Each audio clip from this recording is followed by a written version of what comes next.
lakini tunao mengi bwana kuzungumza Raymond pamoja na Juma, tukianzia kwa wananchi Young Africa ambao tunafahamu wote kwa pamoja kwamba wamesharejea hapa jijini Dar es Salaam Tanzania wakitokea pale Algeria mara baada ya kumaliza mchezo wao wa hatua ya pili. Tulizungumza jana, lakini amezungumza meneja wa idara ya habari na mawasiliano. Tunachohitaji kufahamu sasa ni yapi maono ya Young Africa katika hatua hii. Msimu ulioisha haukuwa msimu mzuri kwao, waliishia hatua ya makundi. Je, pengine wamejiwekea malengo gani? Malengo ya msimu ulioisha na msimu huu yanafanana, lakini amelidhihirisha hilo meneja wa habari Ally Kamwe na kusema kwamba wao malengo yao makubwa ilikuwa ni hapa ambapo sasa hivi wapo. Yaani hatua hii ya makundi ndio ilikuwa malengo makubwa ya Young Africa. Na wanachoendelea kukifanya, yani kama Simba walivyotuambiaga ni extra walichofika ni finali, pengine Young Africa nao itakuwa extra wakivuka hata hatua ya makundi. Juma, kwa unavyotazama mwenendo wa Young Africa, timu, uongozaji na namna ambavyo wameshiriki katika msimu huu michuano ya kimataifa, unadhani kama wakiishia hapa, licha kusema malengo yao ni hapa, unadhani kama wakiishia hapa tutakuwa na deni juu yao? Deni hakuna, kwa sababu ni marao ya tatu mfululizo, si ndio? Wanashiriki haya mashindano ya CAF Champions League kwenye upande wa hatua ya group stage. Ukiangalia msimu uliopita, misimu mitatu nyuma ambayo iliyopita, tuliona Young Africans kwa marao ya kwanza wakati wanashiriki kwenye upande wa hatua ya makundi ya CAF Champions League, walienda mpaka katika upande wa hatua ya robo finali na walicheza dhidi ya Mamelodi Sundowns. Mikwaju ya changamoto ya penalty ikaenda kwenda kuwafanyaje, kwenda kuwatoa na wakashindwa kwenda kwenye hatua ya nusu finali. Na lakini walitolewa, kila mmoja alilalamika kwa namna ambavyo Young Africans walivyoonyesha performance bora dhidi ya Mamelodi Sundowns. Walicheza dakika 180 pasipo kuweza kufanyaje, kuweza kuruhusu goli. Kwa hiyo na hao pia walifunga goli kwenye hiyo mechi kama unakumbuka, wakiwa kule Afrika ya Kusini. Lakini changamoto ya muamuzi kutokwenda kwenye upande wa VAR nadhani ndio ilienda kwenda kwa hukumu nani, Young Africans. Msimu uliofuata walifanikiwa kwenda kwenye upande wa hatua ya makundi na wakaishia hapo hapo, wakwenda kwenye upande wa hatua ya robo finali. Lakini kwa msimu huu pia tumeona Young Africans wameingia pia kwenye upande wa hatua ya makundi. Nadhani ukiachana na misimu minne iliyopita, kwa sababu msimu wa 4 walifanikiwa kucheza finali ya kombe la shirikisho. Msimu wa 3 akafika mpaka hatua ya robo finali. Msimu wa huu wa 4, si ndio? Ina maana wameingia tena kwenye upande wa hatua ya makundi. Kitu pekee ambacho nadhani wanachopaswa ni kuweza kuzoea hizi stage ambazo walizokuwa nazo. Wakishapata uzoefu wa kutosha, nadhani kwenye hatua zinazofuata kwa haiwezi ikawa changamoto. Japo watu wengi wanaweza wakaanza kucompete pamoja na timu kama Pyramids, safari yao haikuwa ndefu sana, lakini angalia uwekezaji ambao wamefanya kwenye upande wa kikosi chao. Inawezekana Young Africans pamoja na Simba Sports Club wanajaribu kuweza kuzoea kwenye hizo nafasi ambazo wako nazo, lakini tukumbuke pia bajeti ambazo wako nazo zinakidhi kuweza kuwaona kwenye hizo hatua za nusu finali ama wakitoa hilo taji kwa wakati wa hivi karibuni. Kwa hiyo mimi nadhani kikubwa zaidi ni uwekezaji na waendelee zaidi kuweza kutengeneza bajeti nzuri ambazo zinaweza zikawa kwao ni nzuri zaidi. Wakati unasikiliza baadhi ya timu kama Mamelodi zinasajili wachezaji kwa bilioni 4 mpaka bilioni 5, National Al Ahly wanasajili wachezaji mpaka kwa bilioni 10, haiwezi ikawa inakuja hii kwa bahati mbaya. Watu wanawekeza pesa na unaona achievement ambazo wamekuwa nazipata baada ya haya mashindano. Ukiangalia bajeti za Simba na Yanga kwenye upande wa usajili tu pekee, bajeti zao nyingi sana zimegonga kwenye bilioni 6 mpaka bilioni 7. Sasa wakati huo wanafanya bilioni 6 uwekezaji kwenye upande wa soko la usajili, kuna timu kama Mamelodi ama National Al Ahly yenyewe inanunua mchezaji mmoja kwa hiyo bilioni ngapi? Bilioni 7. Kwenda kucompete na hawa watu kidogo inakuwa ni changamoto, kwa sababu inawezekana hawajatuzidi katika hayo mambo mengi ambayo sisi tunaoyawaza, lakini kwenye upande wa experience na uzoefu watakuwa wametuacha mbali katika hiyo engo. Sawa, kwa namna ambavyo umezungumza, umegusia paka uwekezaji wao, namna ambavyo wamefanya msimu huu, lakini tukiangalia hata kwa upande wa usajili lei, pengine wamefanya usajili mkubwa zaidi pia msimu huu. Tukiangalia namna ambavyo wamesajili ni sawa kama tukisema Yanga wakiishia hatua ya makundi? Nafikiri Binafsi sikubaliani na hiyo kauli. Of course wao wanaweza kama izungumza as a club, lakini kutokana na situation ambazo ziko ndani ya klabu yao, mpaka sasa hivi wameshabadilisha mameneja watatu kwenye ndani ya kikosi cha klabu ya Young Africans, makocha mameneja tena. Mmenogewa na umeneja wameshabadilisha makocha watatu mpaka sasa hivi. Walianza na Romain Folz, kaja Mabedi, sasa hivi wako chini ya Pedro Goncalves. Lakini pia ni timu ambayo imerecruit wachezaji wengi wapya ambao pengine bado hawajaingia kwenye kikosi rasmi na kuanza kuwa top performers ndani ya club. From there unaelewa wakizungumza hivyo kwamba kuna vitu ambavyo vinawalazimisha wao ndoto zao zisiwe kubwa sana, lakini sasa ukija in reality timu ya 8 kwa ubora barani Afrika kwa sasa hivi kuwaza kwamba mimi natakiwa kuishia nafasi natakiwa kuishia kwenye hatua ya makundi, it's not right. Lakini pia angalia investment ambayo wametoka kuiwekeza hapo. Wametoka kusajili wachezaji wengi ghali pengine na nimemsikia anasema katika usajili bora ambao wamewahi kufanya ndani ya klabu ni msimu huu na usajili bora mara nyingi unakuwa either umekukosti kutumia pesa nyingi ama umeingia deep sana kwenda kuongea na wale agents, kwenda kuongea na watu ambao wanafanya recruitment ya wachezaji, umetumia akili nyingi sana. Umepata mchezaji ambaye ana kipaji kikubwa lakini kwa pesa ndogo, which ni ghali zaidi kufanya hivyo. Lakini kwa wale wachezaji wakubwa ambao wanaweza kaingia kwenye timu, tumeona Balakonte alikuwa mmoja kati ya majina makubwa yanayozungumzwa hapa barani Afrika, hasa ukanda huku.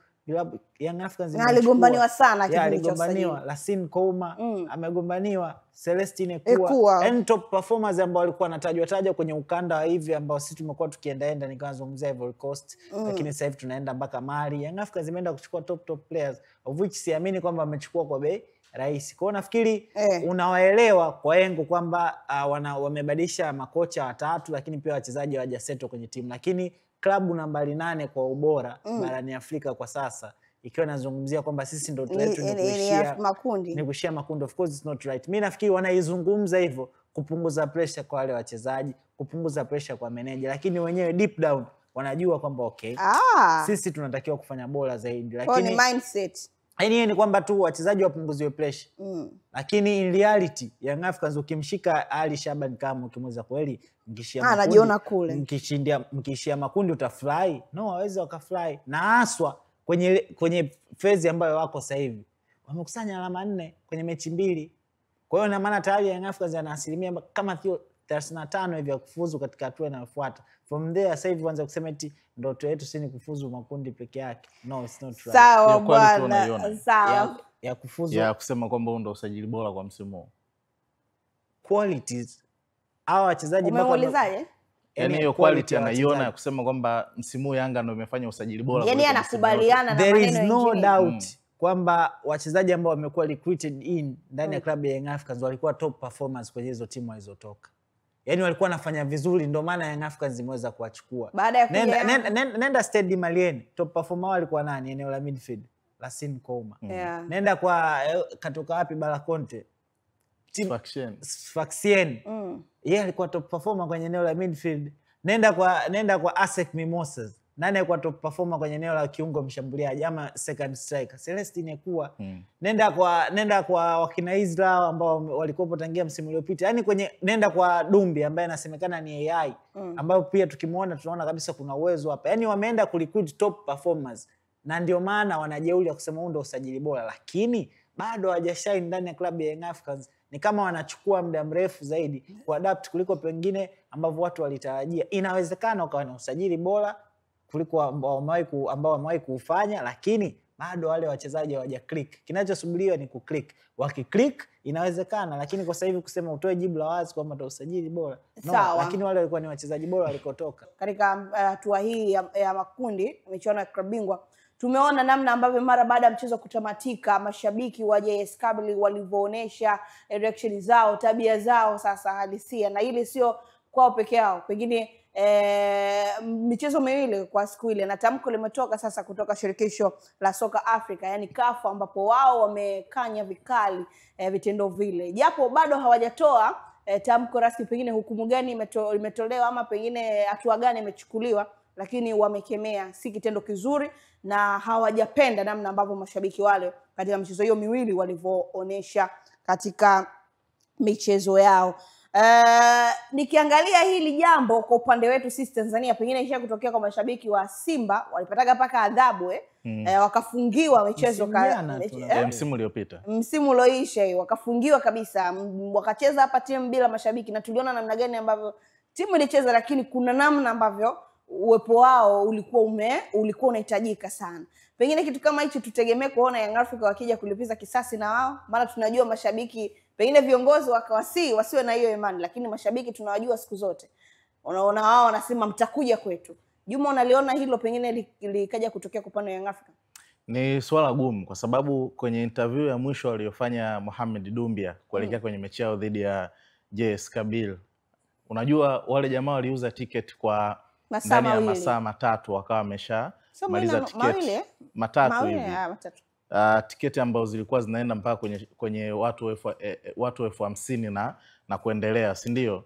Na Dumbia aliulizwa pia kuhusiana na hiyo changamoto kwamba mnaenda kwenda kucheza kwenye halaiki ya mashabiki wengi zaidi, kwenu nyewe kama wachezaji mnaweza mkaichukuliaje? Lakini alichokizungumza ni kwamba wao pia huwa wanatamani kucheza kwenye halaiki ya hao mashabiki ambao wakiwa wanawashangilia wao na sio kwenda kufanyaje, kwenda kuwazomea. Yanga bado wanahitaji mashabiki wao katika namna ya kwenda kufanyaje, kwenda kuwashangilia uwanjani. Sidhani kama wanaweza wakaruhusu hicho kitu kwa ajili ya kwenda kufanya hivyo visasi. Kuna vitu vingi ambavyo unaweza ukavifanya kwa ajili ya kwenda kumtoa mtu mchezoni, si ndio?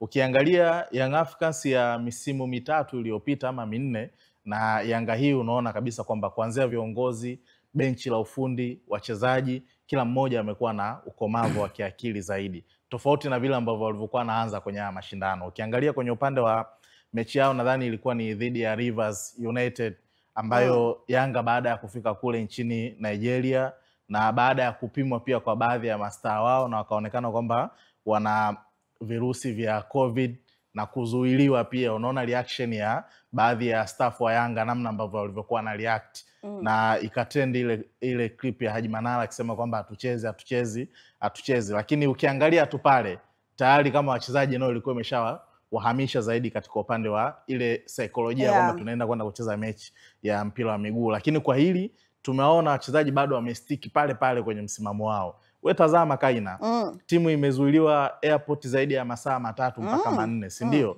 Lakini mnaenda kwenye nchi ambayo pia kuna baridi kali, lakini bado mmepambana, mmehakikisha mnaenda kwenda kufanyaje, kwenda kupata hiyo sare. Kwa hiyo si washauri na sidhani kama ni jambo zuri, na tulimsikia pia hata Alikamwe aliweza kuzungumza baada ya kutoa pale airport kwamba wao hawapaswi kuweza kulipiza hicho kisasi. Kuna mamlaka za kimpira ambao wanaweza wakaliangalia hili swala na wakachukua hatua stahiki zaidi. Na moja kati ya hatua stahiki ambazo mara nyingi zimekuwa zinatoka ni wao kupigwa hizo faini pamoja na kucheza mechi zao pasipokuwa na mashabiki. Na hata hivyo tumesikia pia kwamba jambo tayari lishafikishwa kwenye kamati ya nidhamu ya CAF, pengine labda muda wowote ule kauli ikatoka. Lakini kitendo kama hiki Ray, kwa ufupi, pengine walichofanyiwa Young Africa, walichofanyiwa Al Ahly, maana nao pia walivyoenda kule dhidi ya FAR Rabat nao pia walifanywa kitendo kama hiki.